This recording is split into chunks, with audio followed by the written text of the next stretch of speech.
Many believe that Post-Impressionism was the beginning of modern art and painting. With the growth of industry and science, society began to progress at an accelerated rate. Expanding commerce combined with industrial waste began to pollute the rivers and meadows. This type of progress pushed artists like Monet in a seclusion of his own making, where he could create, reside in his own world surrounded by natural beauty. During this time, new theories in chemistry, physics, and psychology contradicted existing classic models. The role of religion and morality were being questioned and debated like never before. Post-Impressionism lasted from the 1880s through the early 1890s. There were a lot of things happening and changes that happened during this time. Some of the big world events that were going on during this time were in 1881, U.S. President James Garfield and the Russian Tsar Alexander II were assassinated. In 1882, U.S. Congress creates and passes the Chinese Exclusion Act, banning Chinese laborers from entering the U.S. for 10 years. Friedrich Nietzsche, a German philosopher, writes, "Thus spake Zarathustra," where he proclaims the death of God. In 1884, the Salon des Indépendants is held in Paris. France colonizes areas in central and north Vietnam along with Cambodia. London built the first underground railroad. That same year, the first skyscraper was built in Chicago. In 1885, Belgium takes possession of the Congo. Germany, Great Britain, Italy, Spain, Portugal, and France start expanding their power by taking over areas of Africa. In 1886, the term Neo-Impressionism is first used by critic Felix Fanon. Jean Moreau publishes the term symbolism. Peter Henry Emerson first uses the term pictorialism. And the people of France gift New York with the Statue of Liberty.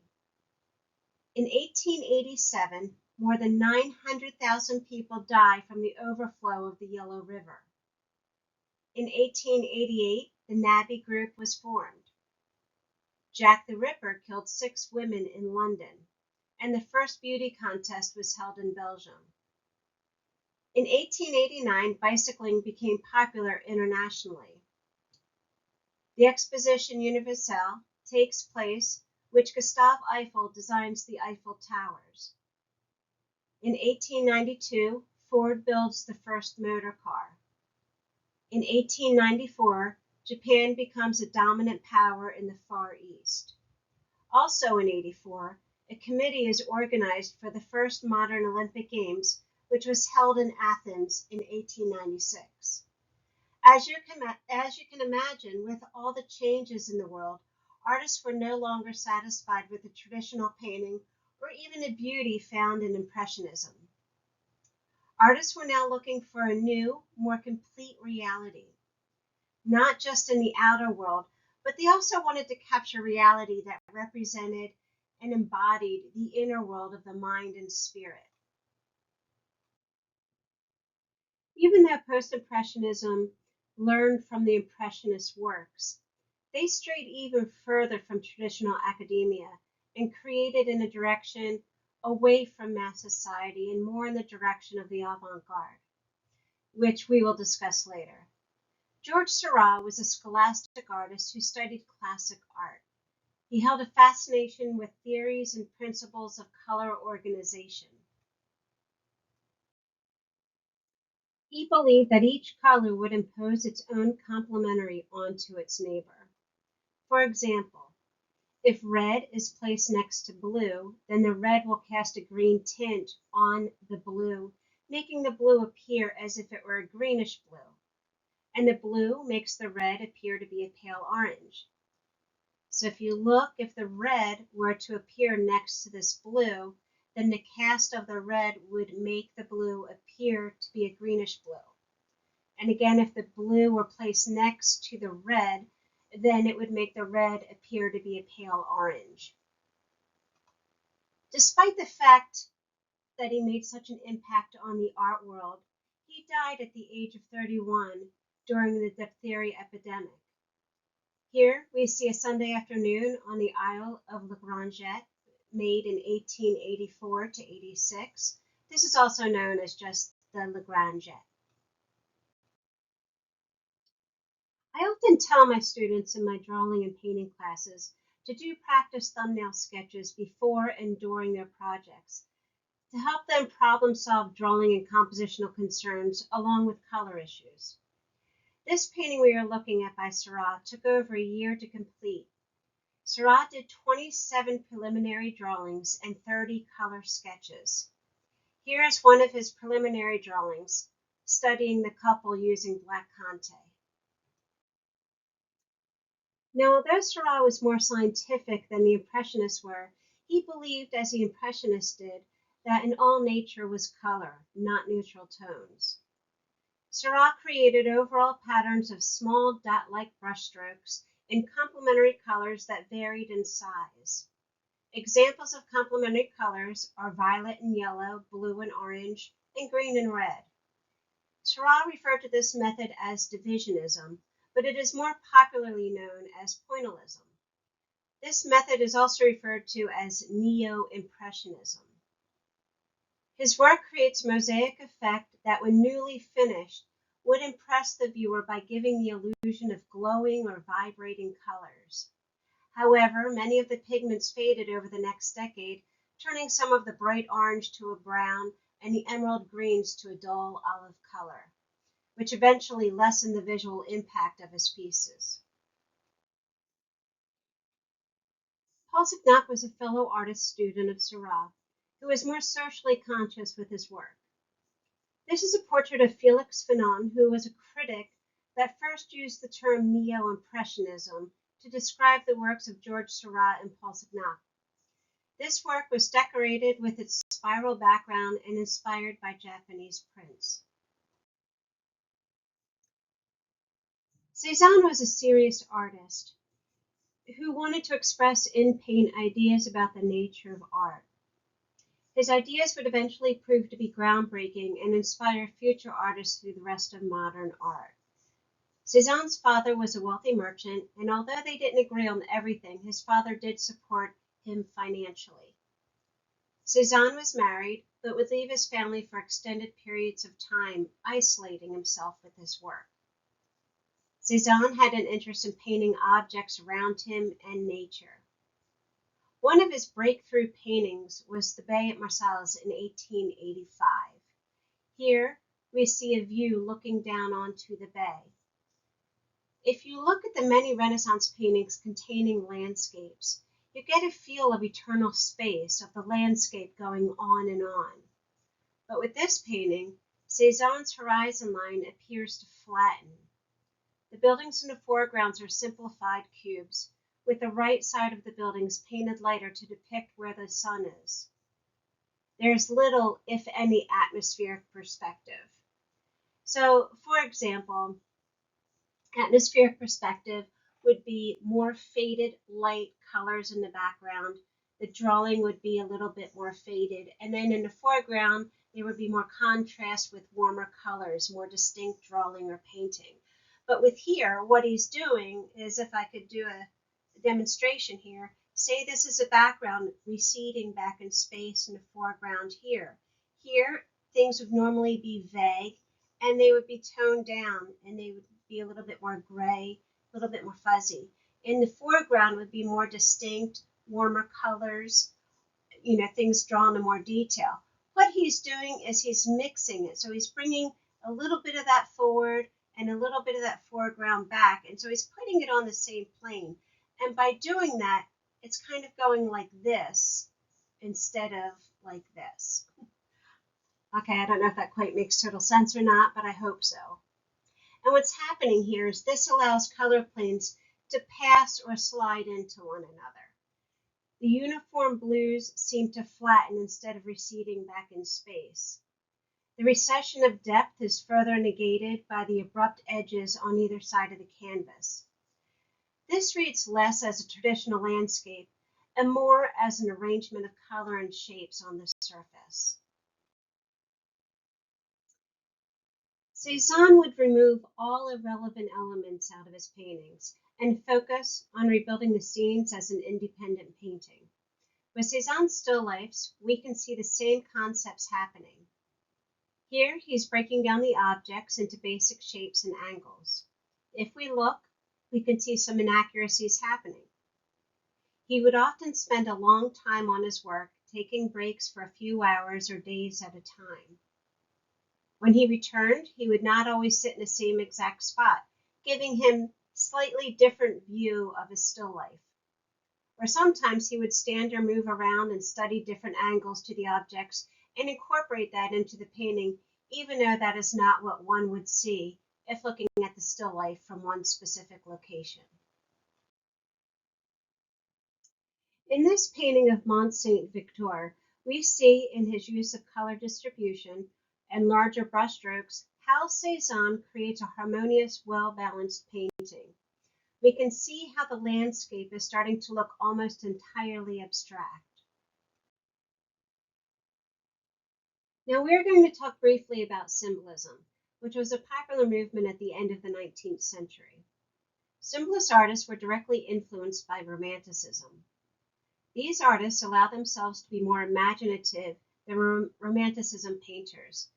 Instead of relying on nature like the Impressionists, they believed that art should trigger emotions from their inner spirit or dreams. Some symbolists explored organized religions, some explored religious cults and mysticism.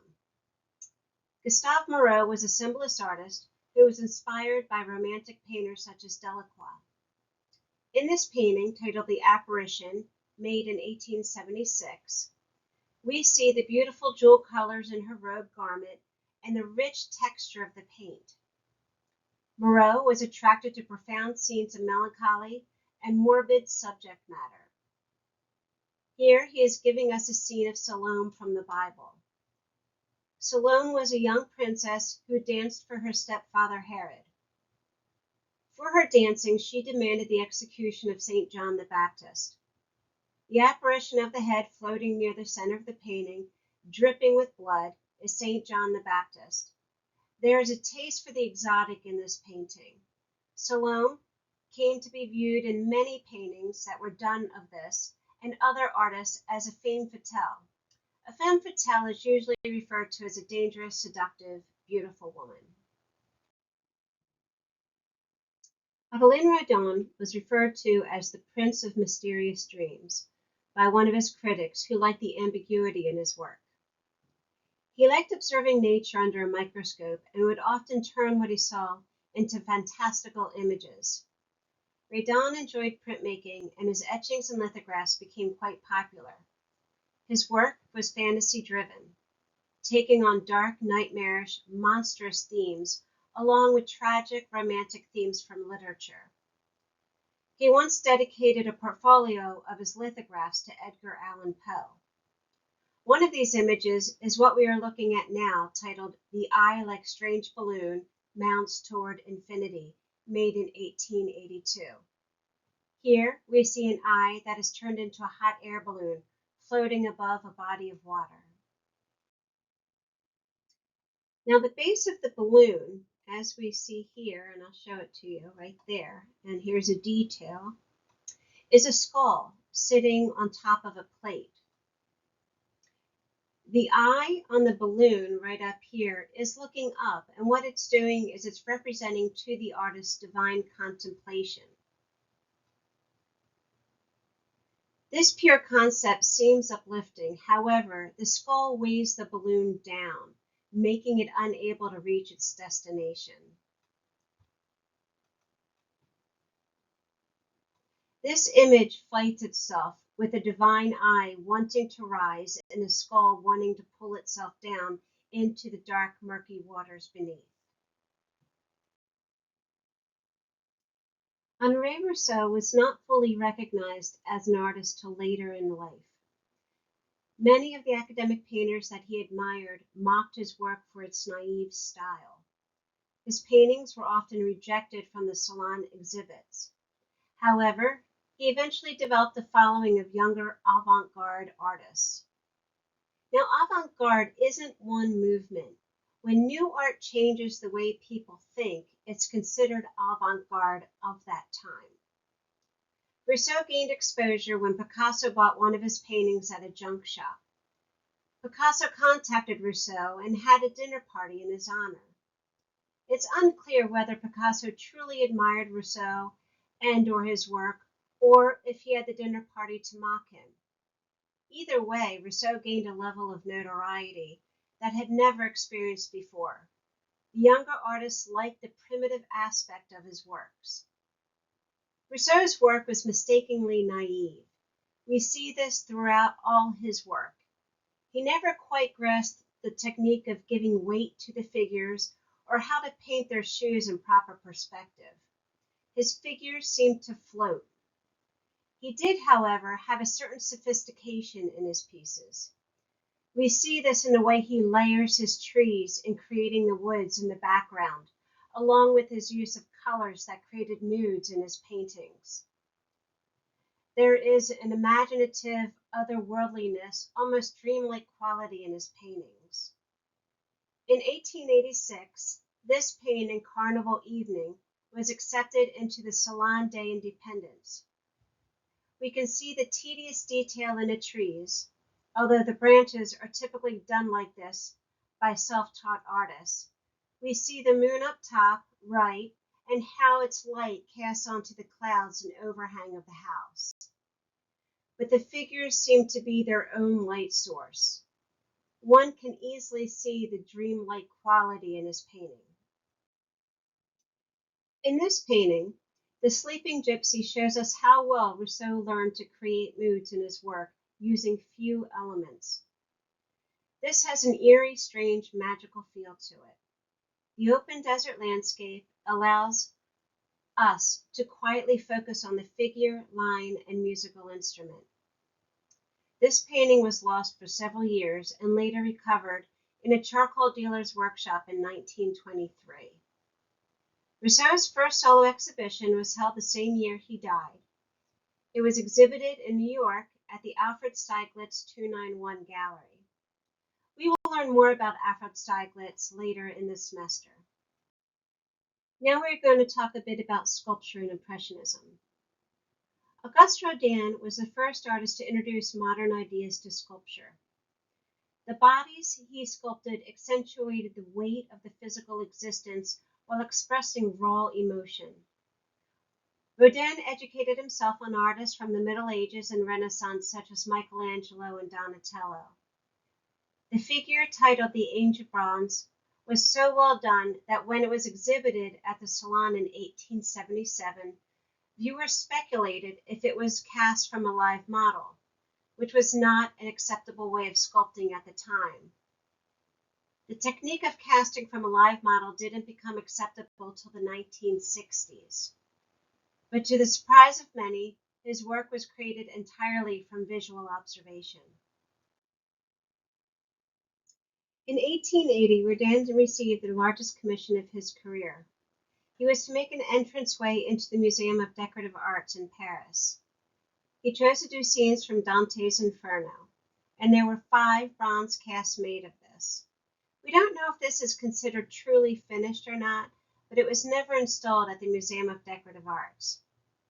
His figures are isolated, as so are the groups or scenes. For over 30 years, he experimented on this piece. The central figure is of Dante. Can you guess what famous artwork this looks like? The central figure of Dante is inspired by the thinker. We could see that here.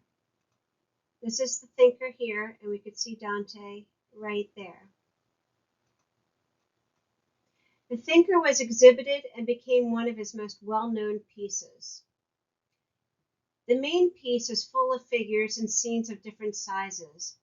I took the 3 pictures on the right at the Fletcher Museum in Philadelphia, and in them you can see some of the figures falling, while others appear suspended in pure anguish.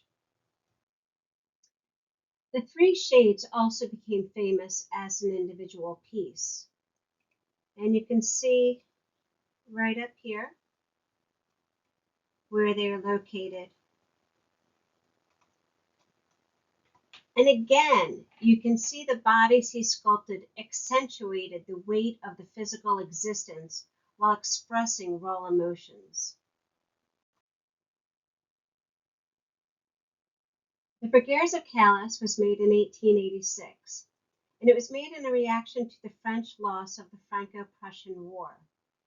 This was a memory of Eustache de Saint-Pierre, who during the Hundred Years' War of 1347 offered himself along with other prominent citizens as hostages to the English, hoping to end the siege of the city.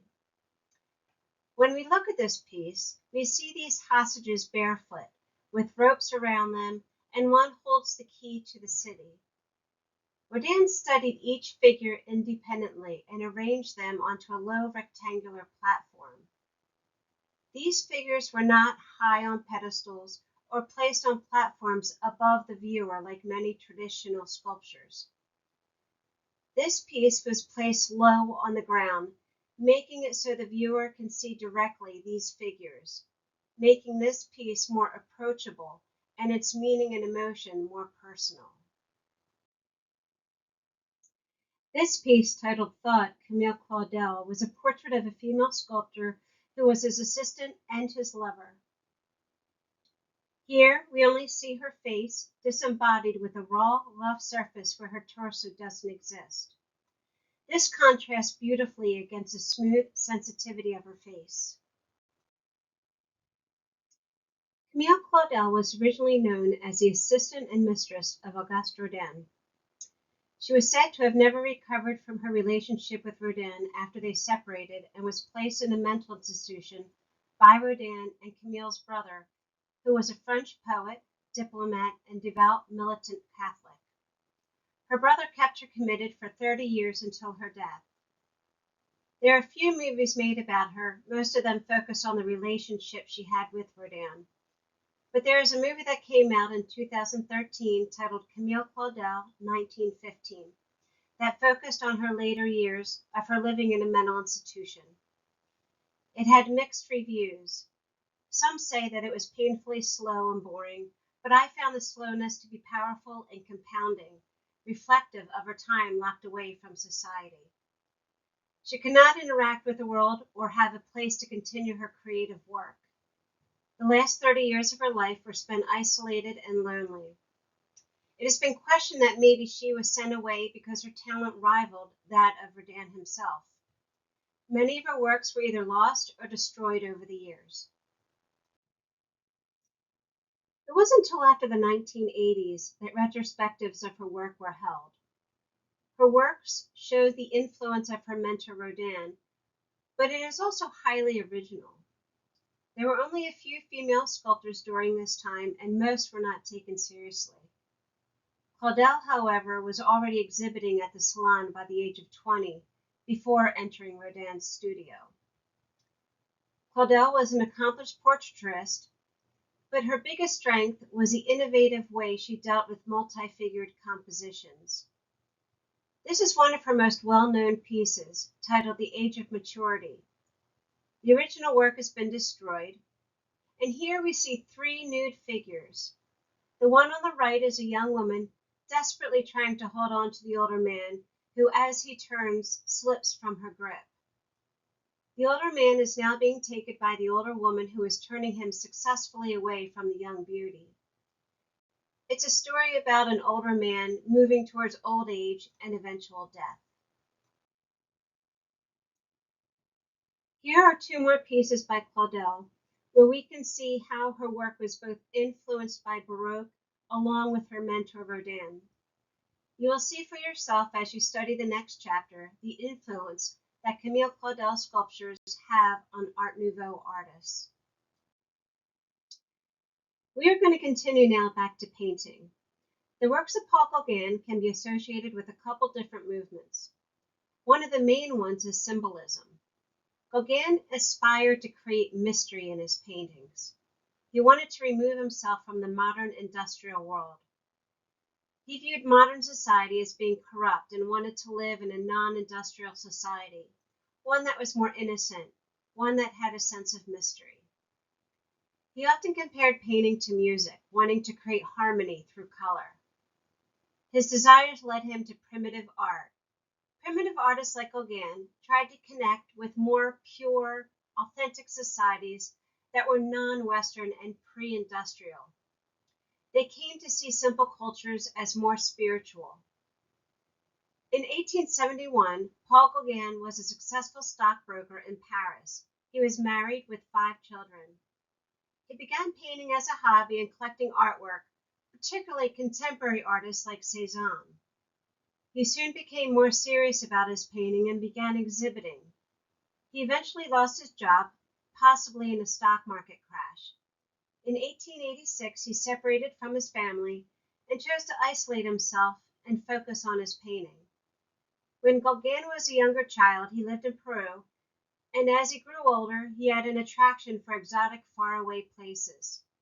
He traveled a bit and then stayed with Van Gogh for several months at Arles, southern France. He then went to Tahiti and occasionally took trips back to France, but most of his time was spent on the South Sea Islands, where he eventually died of syphilis in 1903. This painting, Vision After the Sermon, made in 1888, is a symbolic and primitive painting. Here we see a pattern of red, black, blue, and white connecting through curving lines. This is a story from the Bible of Jacob wrestling an angel. The boldness of the colors and creative movement influenced future movements like the Nebian Fauves. The use of color in the large red area where Jacob is fighting the angel creates forms that is reminiscent of Japanese prints. The red pushes itself at the viewer past the heads of the peasants into the foreground. This is one of the first paintings to use such bold color as a statement for pure expression. When Gauguin first arrived to Tahiti, he was disappointed to see how Western missionaries and colonials have spread over the land. One of his paintings is Where Do We Come From? What Are We? Where Are We Going? Made in 1897. This is his most ambitious piece at the length of 12 feet. He fills the painting with Polynesian imagery. We see Tahitians placed throughout the painting in a primitive paradise absent of European culture. Van Gogh was an artist who loved to engage with other artists, such as Seurat, Paul Signac, and Paul Gauguin, along with members of the Impressionist group. Van Gogh developed a style of painting emphasizing the linear movement of paint over the surface of the canvas. Here we are looking at the inside of the cafe where there are 5 customers, often referred to as drunks or derelicts, sitting at a table along the walls. In the center, standing next to the pool table, is a landlord Genu. The door in the back leads into a more private space. This painting shows highly vivid contrasting colors. Above is the green ceiling with jarring red walls just below. The wooden floors are the same bright ochre as the vibrating hanging lights. These intense colors, along with a slightly downward perspective, gives an unsettling scene for the viewer. Van Gogh wrote many times to his brother Theo about his paintings. One such writing, dated September 9th, he stated, and quote, "In my picture of the night cafe, I have tried to express the idea that the cafe is a place where one can ruin oneself, go mad, or commit a crime. So I have tried to express, as it were, the powers of darkness in a low public house, by soft Louis XVI green and malachite, contrasting with yellow-green and harsh blue-greens, and all this in an atmosphere like a devil's furnace or pale sulfur, and all with an appearance of Japanese gaiety and the good nature of Tartarian."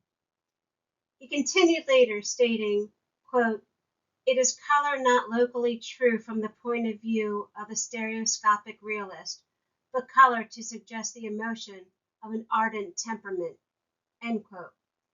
The violent exaggeration of the colors and the thick texture of the paint made the picture, quote, one of the ugliest pictures I have done, end quote. I think it's important to always try and hear about a piece of art in the artist's own words. Luckily for us, Van Gogh wrote his brother Theo about his work often during his life.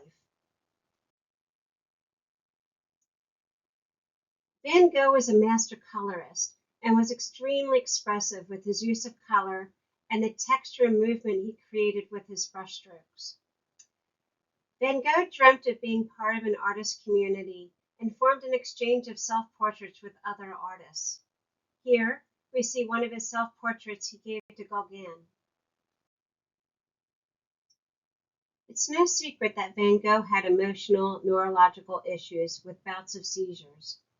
He was a very intense and passionate painter who was overwhelmed with the world around him. Here, we see a self-portrait which he did several times throughout his life. In this one, we see his bandage from his ear incident. The story goes that while Gauguin was staying with him in Arles, they got into a heated argument and Gauguin said he was leaving. Van Gogh went after him with a razor. Gauguin saw Van Gogh coming, and then Van Gogh stopped and went into a room by himself. And in a fit of madness, he pulled down his ear and cut off his left earlobe. He then bandaged up his ear and wrapped his earlobe in newspaper. He then walked down to the local brothel and asked for Rachel, who was Gauguin's favorite prostitute. He handed her the earlobe wrapped in paper and said, "Guard this object carefully." Rachel opened the newspaper, saw the earlobe, and fainted. Van Gogh found his way home that next morning. Police found him under bloody sheets and took him to the hospital. Now, there's another version to the story where Gauguin sliced off Van Gogh's earlobe with a fencing sword while they were fighting. Two of Gauguin's friends made up the other story to protect Gauguin, and since Van Gogh wanted desperately to stay friends with Gauguin, he agreed to take the blame for his own ear.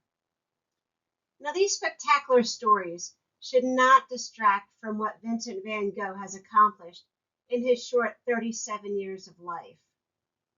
It is said that Van Gogh created over 2,100 artworks, made up of 860 oil paintings and 1,300 watercolors, drawings, sketches, and prints.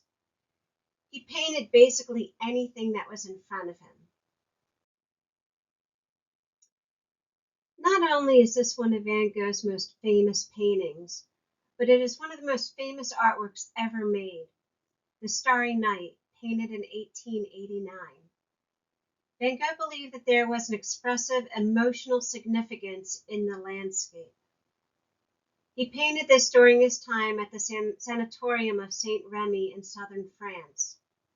The canvas is covered in violets and blues with pops of yellow for the stars and greens that shimmer. This is of a peaceful village featuring a large church towards the lower center of the canvas. There's a large poplar tree in the foreground that looks as though it's moving in the wind. As we look past it, we see a vast sky swirling around with endless energy. The Nabi was a group of artists who were greatly influenced by Paul Gauguin, who told them to paint the colors they saw and not worry so much about rendering the objects they were painting. Paul Sarasi painted the Talisman under Gauguin's instruction, and when he was finished it, he realized that it was almost entirely abstract, which had not been done before now. Sarasi realized how far the painting moved away from the representational and felt his painting was more alive, almost to the point of having supernatural power, which reflects the title Talisman. This group named themselves the Nabi, which means the prophet in Hebrew. They took the theories, concepts, and techniques of several artists, including Cézanne, Seurat, Redon, and Gauguin, and applied them into their own paintings. Two main artists of the movement were Edouard Villard and Pierre Bonnard. Their works were mostly of intimate subjects, such as living rooms, views of the studio, or from their windows, or paintings of close friends and family. In the painting, The Woman in Blue, a Child, We see the influence of Seurat and Signac through the open brushstrokes that are reminiscent of pointillism, but without using the bright colors. This is an apartment in Paris. There is a woman in a blue dress playing with her niece. It was not uncommon for Villard to use photographs to aid in his composition. The interior is typical of the time, filled with decorative patterns on the wall, upholstery, and clothing. We see pattern after pattern with muted tones of browns and blues. The only pop of color we see is a yellow piece of furniture on the top right. Pierre Bernard was married, and he often placed his wife in his paintings, such as The Nude Against the Light. Here we see his investigation into light and color. There is light entering in through the French doors, which strongly illuminates the woman's body. She is turned away from us, the viewer, but we still see the front of her through the mirror hanging on the opposing wall. And I will mark that right now. You can see that right there. Bernard, as well as Matisse, who we will learn about, like the idea of hanging a picture in a picture with the use of reflections and mirrors.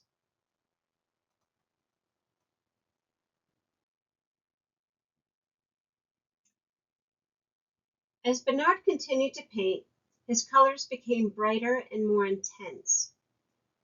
In the painting Dining Room on the Garden, painted in 1934 to 35, he had incorporated from Cézanne that color can be used as shapes, meaning colors can be used constructively. We see how colors in this painting almost create their own shapes.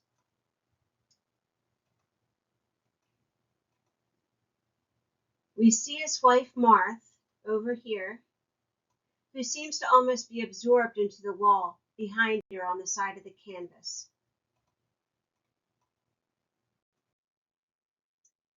Have you seen the movie Moulin Rouge? Montmartre and the avant-garde was a setting for that movie. Now, to help us define and understand Montmartre and the avant-garde, Montmartre was a place located outside the city of Paris. It held a bohemian lifestyle for many. Bohemian meaning people who disregard conventional standards of behavior. Montmartre had affordable housing, dance halls, cabinets, and no liquor tax. So this naturally attracted artists, dancers, singers, and prostitutes. This was an interesting and exciting era. Henri de Toulouse-Lautrec was an artist that loved Montmartre and exploited his surroundings in his lithographs. Lautrec was deformed due to generations of inbreeding in his family. This was not uncommon in old, wealthy, aristocratic families to want to keep their pure genes and keep their money for themselves. Lautrec received formal training even though his family did not want him to pursue art. He exchanged portraits with artists like Vincent van Gogh. We can see some of Lautrec's formal training in this painting, titled In Montrouge, Rosa le Rouge, who is the person in this painting. Lautrec uses beautiful muted tones. We see simple clothing loosely draped over her thin body and messy red hair. She is looking out at the picture plane with her hands hanging by her sides. Lautrec is best known for his color lithographs from the 1890s, but here we can really see his talent as a painter. Another well-known artist from Montmartre was Susan Belladone. Unlike Toulouse-Lautrec, who came from money, Belladone was the daughter of a peasant woman who grew up in this bohemian lifestyle. In her younger years, she performed in a circus until she was injured. She then modeled for artists like Lautrec, Puvis, Renoir, and Degas. She was a self-taught artist who fared well in the male-dominated art world. Degas was even known to have purchased some of her work. In her painting Blue Room, painted in 1923, we see a woman dressed in regular clothes. We see her striped pants and tank top, and if you notice, she is smoking a cigarette that hangs from her mouth and books on the bed. There is nothing fancy or respectable about this painting. There is a frankness to her work that separates her from her contemporaries.